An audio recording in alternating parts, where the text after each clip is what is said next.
Tonight on Reporting Scotland, the country's most senior police officer steps aside while fresh allegations of misconduct are investigated. The number of children charged with sexual offences is up, and one reason is sexting. In the eye of the storm, fears for the Scots caught up in Hurricane Irma. It's just knowing that you've got children there and you just can't keep them together and safe. Also in the programme, 20 years on, how the battle for devolution didn't end with the 1997 referendum. And the home of Scottish Rugby hosts a Football League match for the first time as Hearts get used to their new temporary stadium.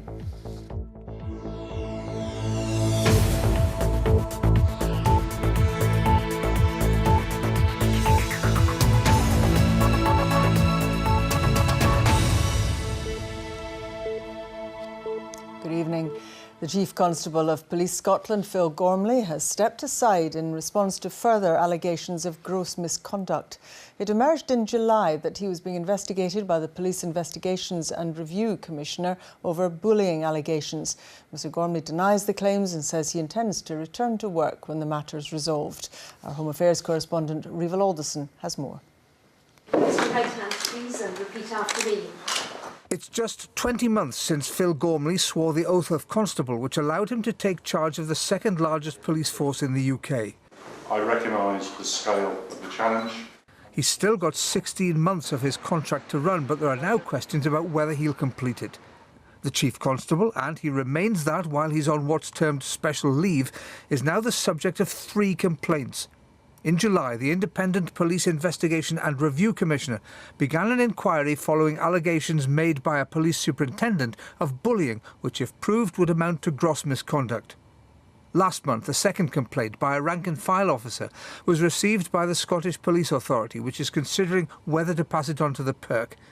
And today, the Chief Constable has been told the PERC is investigating a third complaint. This came from either a senior civilian manager or an assistant or deputy Chief Constable. Mr Gormley was allowed to continue working despite the first 2 complaints, but this MSP, a former police officer, says it's right he's now stepped aside. So I understand now that effectively we have complaints from individuals from each of the 3 staff associations. So the complaints are the entire rank structure of the police. It's important that that's thoroughly investigated, and it's important that that investigation isn't in any way inhibited by the presence of the accused, effectively. Mr Gormley is ultimately responsible to the Scottish Police Authority, which has the power to suspend him, although it didn't. One leading opposition MSP says it's important the Chief Constable has taken special leave. He should have stepped to one side so this investigation could have been carried out. We've now since then had 2 further serious allegations, and PERC are investigating 2 of them. I think that's why it was important for him to step to one side. In a statement, PERC's lead investigator said both of these investigations about the Chief Constable will be thorough and impartial, but they'll also be extensive given the nature of the fresh allegations, and I'm unable to say when they'll be completed. Rival joins me now. What have the Scottish Government had to say about this? Well, we invited the Scottish Government to take part in the report, but they said that they couldn't comment on an active case. Labour have said that this problem risks further damaging the public's confidence in Police Scotland.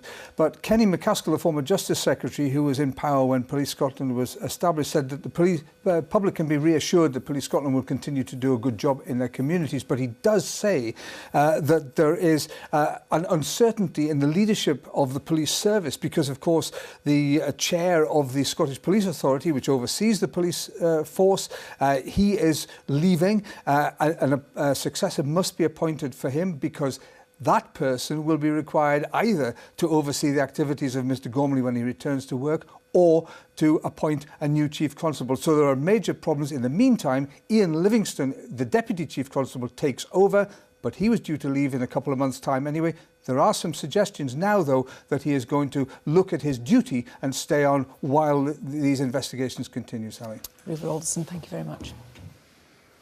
The number of children in Scotland being reported for sexual offences has gone up by 21% in 4 years. Sexting, that's sharing intimate images on social media, is one reason for the increase. The Crown Office has been holding a summit in Glasgow to educate people about the law, from where Katrina Renton reports. Sarah doesn't want to have sex, but her boyfriend Liam does. This play explores the issues around understanding what consent is and the consequences. I love you. And thus you did rape her in contravention of Section 1 of the Sexual Offences Scotland Act 2009. I don't think young people are aware that you have to say yes or no. You've got to opinionally say what you want to do. I felt under pressure playing that scene with such a strong boyfriend who wanted to go ahead and do it. So if you're feeling under pressure, sometimes you just say yeah for the easy option, or you don't say anything at all and go. It's just basically all about consent. If you don't consent, then there is consequences to pay for. And we want to teach young ones before any of this happens out in the streets what the consequences are of it. Figures released by the Crown Office show worrying increases in children investigated by prosecutors for sexual offences. The number aged under 18 accused of sex offences rose 21% in 4 years. In the same period to 2016, the number of child victims of sex offences was up 34%, and cases where both the accused and victim were under 18 saw a similar rise. Many of these cases involve sexting, sharing indecent images online or by mobile devices. Sexting is becoming an increasingly normalised part of children's sexual relationships and sexual development. But I think oftentimes children and young people don't actually know that they could be committing an offence. At Glasgow's Rape Crisis Centre, counsellors regularly speak to young people who are the victims of sexual offences.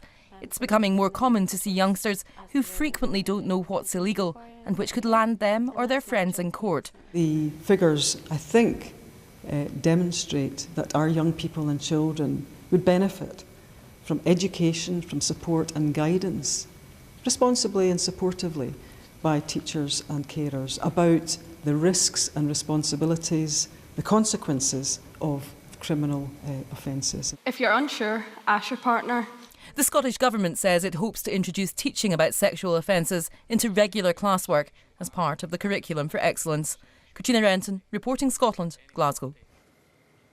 People in Scotland have been talking about their fears for the safety of relatives affected by Hurricane Irma, which has left a trail of destruction across the Caribbean. Meanwhile, efforts to help get aid to storm-ravaged communities are being ramped up here. Andrew Black has more. Pick up. Hello? Oh, come on. Oh. Lisa Adamson's been trying desperately to contact family in the hurricane-hit British Virgin Islands without much success. At the moment, she's in Edinburgh, helping her son settle in for university. But her more immediate concern is for loved ones more than 4,000 miles away.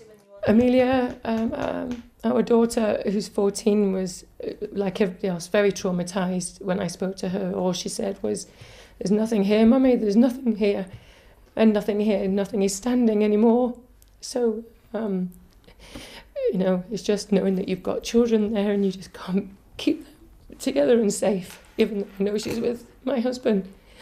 So I think that's what's heart-wrenching as well. We're here today to assess where we're up to, what action we'll need to take. Meanwhile, Scottish aid organisations like this one have been ramping up plans to get help to people who need it. They've now launched a special hurricane appeal and say help has to be sent fast. People will need aid within a few hours and definitely within 3 or 4 days. After that, the disaster will start to get worse unless they've got those basic supplies, because you end up with very poor water quality and bad sanitation. With a state of emergency now declared in the British Virgin Islands and information scarce, people like Lisa can only hope that their families are safe. Andrew Black, reporting Scotland. A survey of oil workers by the manufacturer of Super Puma helicopters found that 62% of passengers don't want to fly in the aircraft again. The Super Puma was grounded across the world after an accident in Norway last year. Unions are now calling for operators to ban the aircraft for good in the UK. Rebecca Curran reports. The Super Puma aircraft was grounded worldwide last year. It followed a crash in Norway which killed 13 people, including Ian Stewart from Lawrence Kirk. Now a survey by manufacturer Airbus has found that 62% of workers say they're unlikely to want to fly in a Super Puma again. More than 5,000 people took part in the survey. That's a very clear message. Quite frankly, the workforce see these helicopters now as flying coffins. We've got to remember that offshore workers died in these helicopters. We've got to honour the memory of the dead. Already one major oil operator, Statoil, have said they will not use this helicopter ever again.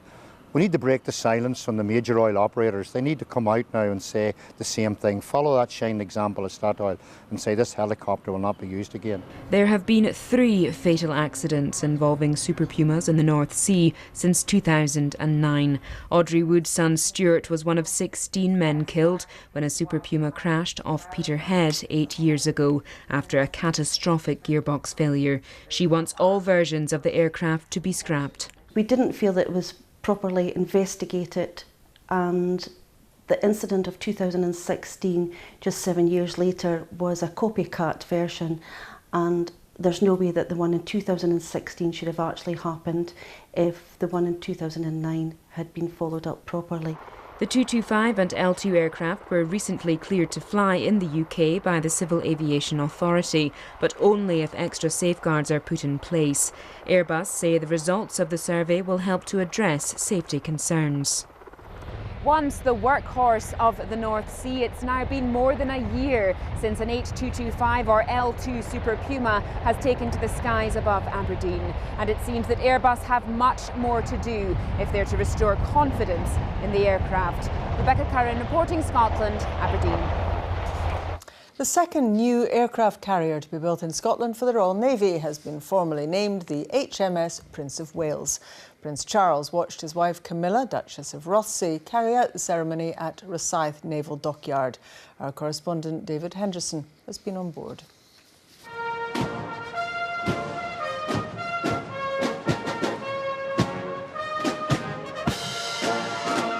An old naval tradition for a brand new warship. At Rosyth this morning, the band of the Royal Marines played on the quayside to welcome HMS Prince of Wales.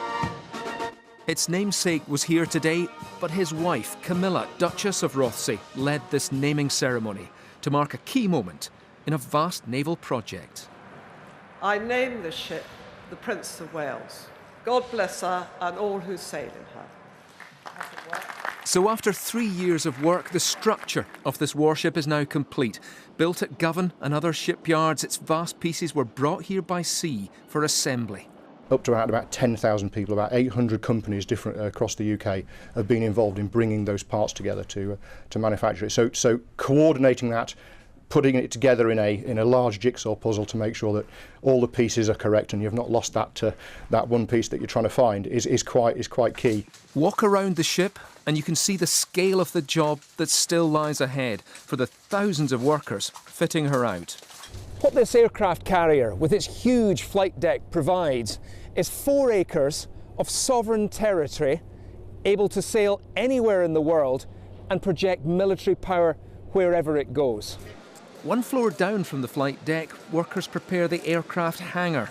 It's soon to be home to fast jets and helicopters, ready for a range of missions. What they really provide is that political choice. So they give the UK government a choice to act independently or with our partner nations and to apply pressure or to apply hard military power or to provide aid anywhere in the world. But that choice comes at a price. This aircraft carrier is costing £3 billion to build. That's a huge investment for shipyards and the armed forces. A massive commitment of public money. David Henderson reporting Scotland, Rosyth. You're watching BBC Reporting Scotland. It's just over 17 minutes to 7. A reminder of tonight's top story. The country's most senior police officer steps aside while complaints against him are investigated. And still to come, a full-size prototype of part of the Macintosh library has been shown for the first time after fire destroyed the original 3 years ago. Monday will mark the 20th anniversary of the 1997 referendum for a Scottish Parliament. We've been speaking to those in the thick of it at the time, including the man who instigated the cross-party Yes campaign. He thinks Holyrood has failed to deliver. Here's Andrew Kerr. Celebrations as the rhythm of change beat across Scotland 2 decades ago.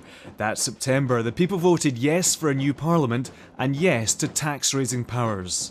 Despite a Labour landslide, a referendum had been held to guarantee the parliament's legitimacy. Satisfactory, I think. Very satisfactory and well done. The late Donald Dewar, then the Scottish Secretary, was advised by Wendy Alexander. She says that after the vote, carving out the settlement was a challenge.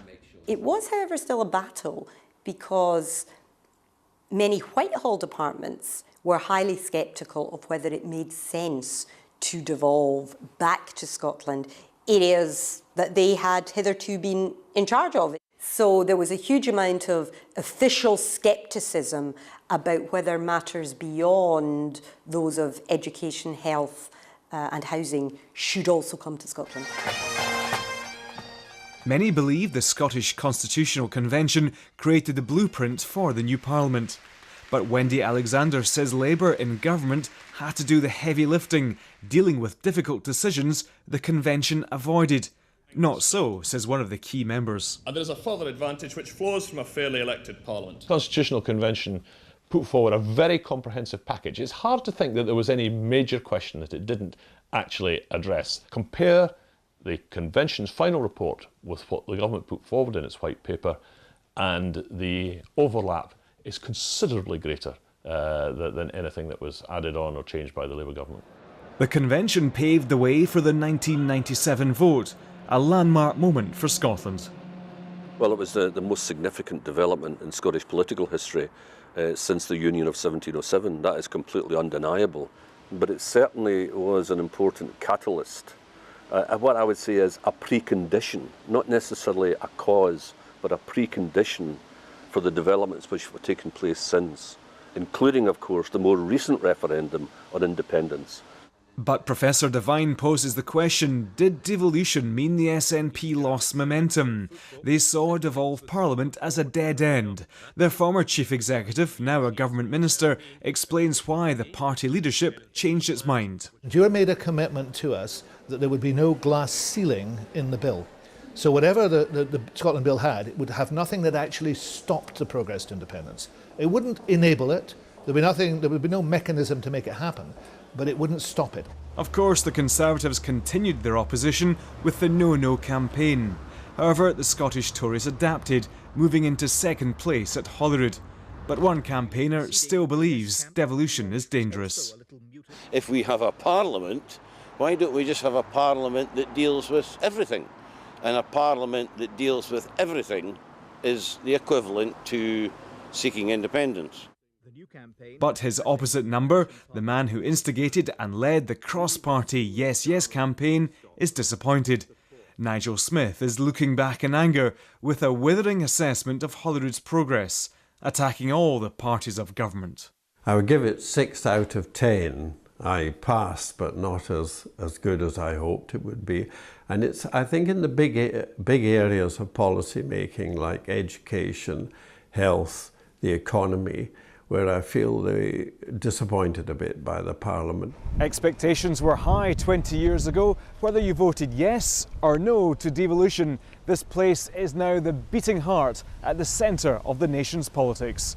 Andrew Kerr, reporting Scotland at the Scottish Parliament. A full-size model of a section of the Mackintosh Library has been shown for the first time. The library was completely destroyed by a fire at Glasgow School of Art 3 years ago. The prototype has been created by specialist carpenters working with restoration experts. Our arts correspondent Pauline McLean reports. How do you recreate a masterpiece like the Mackintosh Library? Reduced to blackened rubble by the fire of 2014, and yet that debris offered clues to those charged with restoration. I think only 2 of them survived the fire, and it also demonstrates how that the prototyping is an extremely important exercise. So we prepared our construction drawings based on this one surviving spindle, and then when Lawrence McIntosh prepared their first sample, we realized that it's not entirely correct. Well, this is the prototype. It's 1/12 of the size of the actual library, and after 2 years of research, everything from the details of the carvings to the colour of the wood to the kind of wood is exactly as it would have been when the library first opened in 1910. It's taken 6 months to make the prototype, 2 years to research the exact details of the design, but those involved believe this has been a vital part of the process. Everything has to match precisely what was done by the McIntosh tradesmen in every aspect, from the timber used, the fixings, the nails, the finish, the carvings and the paint effects on the spindles. So it's all had to be precisely replicated. Now they must move on to make the actual library using American tulip wood, just as McIntosh did. They hope to begin installing next spring. As for the prototype, they hope it can go on public display to show the craft and effort required to bring a masterwork back to life. Pauline McLean reporting, Scotland, Edinburgh. Football, and there's a change of scene for two of the country's top clubs. Heart of Midlothian play the Premiership leaders Aberdeen tomorrow, and it'll be the first time a Scottish League match has been played at the National Rugby Stadium, from where David Curry reports. 10:45 on a Friday morning, and the players of Heart of Midlothian Football Club take to the field at Murrayfield, the home of Scottish rugby. Unusual, but not unprecedented. Robbie Nielsen plays it in, the chance! Between 2004 and 2006, Hearts played 6 European ties here because their Tynecastle Stadium didn't meet UEFA criteria. Now that's being renovated, and Murrayfield will be their home from home again for a short while. If you're going to be away from home somewhere and it's going to be called a home game, then is that not a brilliant place to go? I mean, it's a wonderful stadium, and the pitch will be brilliant. The Hearts manager's even giving marks out of 10 for the pristine surface. 9.5 out of 10. Well, since the last event on this pitch was Robbie Williams, who played here. So he was the last person to play here? Yes, he was. After that, we completely stripped the whole pitch, then grown it back in again from seed and to what we've got today. While Hearts enjoyed the opportunity to train at Murrayfield today, Aberdeen didn't get the chance. No, we asked the question if we could train, and we were told we couldn't. I do think that maybe should have been a case for us allowing to play, because it is a rugby stadium, but it's we're not going to go to war about it. So, into the unknown for the Dons, who perhaps should prepare for 1 or 2 surprises. So on a match day we can put on water as and when required through the remote app that we have. We just hit the button and fire. That's not funny. I apologise. David Curry reporting, Scotland, Murrayfield.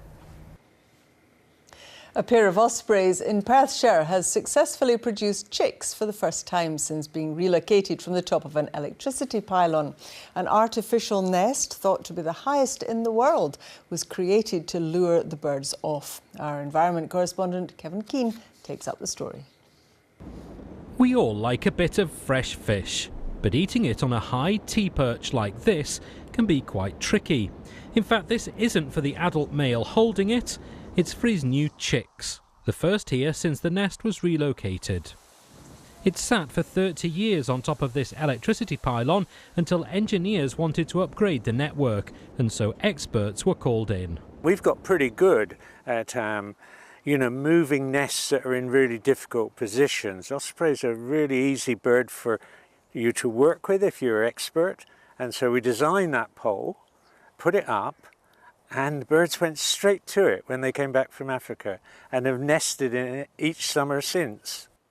This is the pylon that was the birds' original home. The challenge was to find an alternative site that was close enough to lure them off, but far enough away to allow engineering work on here that wouldn't disturb them. And so a site was chosen in the farthest corner of this field.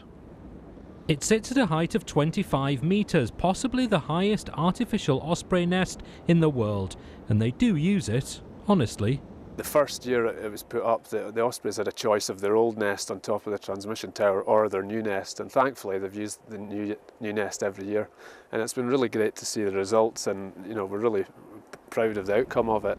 the Ospreys have now reached the time of the year where they think about flying south, but after living in this field for more than 30 years, everyone expects they will be back. Kevin Keane reporting Scotland, Perthshire. Weather now, and have a look at this. Some wonderful northern lights for those who were in the right place last night. Wonderful show, wasn't it? Absolutely, Sally. Thank you very much indeed. Good evening to you. A couple more for you, actually, all from our BBC Weather Watchers. Lovely picture over Loch Lomond during the early hours of this morning. This was the Firth of Forth as well. The weather today, not quite that spectacular, but certainly some hefty showers around, certainly in the southwest, and some thundery downpours this afternoon across parts of Aberdeenshire. But over the next few hours, a few of those showers will continue, but many will fade away. So here's the chart, and there's the showers, still driven in across parts of the west and southwest with those brisk winds veering more northerly in nature. Elsewhere, generally dry with some clear spells. Temperatures in towns and cities around 8 to 12 Celsius. A few spots in the countryside somewhat cooler. Now tomorrow, it doesn't look too bad. For many central and western parts, dry with some sunshine around. There will be a few showers across the Hebrides and also a line of showers drifting south from Orkney in towards Inverness, over towards Aberdeen and then further south towards Fife, the capital and the borders. But as they come further south, they'll tend to fizzle and fade away. Best of the sunshine tomorrow across parts of the southwest. 18, 19 degrees in Glasgow is possible. Come further north, more likely to have a little more cloud around with those showers, certainly across parts of Tayside, up towards Aberdeenshire, over towards Inverness. West of here, generally dry and bright. With the winds coming in from the north, if you're to the south of hills or high ground, that's where we'll see the cloud most likely breaking and things cheering up. So, if you're hill walking or climbing, cater for one or two heavy showers coming through at times for all of the ranges. There will be some sunshine to go with them, winds coming in from the north, as I say, and certainly across eastern ranges, more likely to catch a hefty shower, but there will be some sunshine with them at times. Now, the rest of the afternoon into the evening and overnight, and those showers tend to fizzle and fade away. Some spells of sunshine to end the day, and then it will be a fairly dry, clear and cool night as we go overnight to Sunday, but then all change again for the second half of the weekend. This area of low pressure just pushing its way in, bringing strengthening southerly winds and outbreaks of rain. So here's how Sunday starts. Reasonably dry across the south, but rain coming your way later. Central belt northwards, outbreaks of rain on and off through the course of the day. And there's the cold front just edging its way in, so turning pretty wet across the south during the afternoon. Quite a cool feel with it too. And low pressure remains with us as we go through towards Monday, so staying fairly breezy with a number of showers at times. If you'd like to be a BBC Weather Watcher, just head online and join the club. There don't need to be pictures of the Northern Lights. We're happy with pictures of puddles, really. That's the forecast, Sally. There'll be plenty of them. Thanks very much, Chris. Now, a reminder of tonight's main news. Hurricane Irma has torn across the Caribbean, leaving death and destruction in its wake. So far, at least 19 people have been killed and more than 1 million people affected. The massive storm is forecast to hit the United States over the weekend. And that's Reporting Scotland. Alistair Fraser will be here with the headlines at 8 and the late bulletin just after the 10 o'clock news. Until then, enjoy your evening. Bye-bye.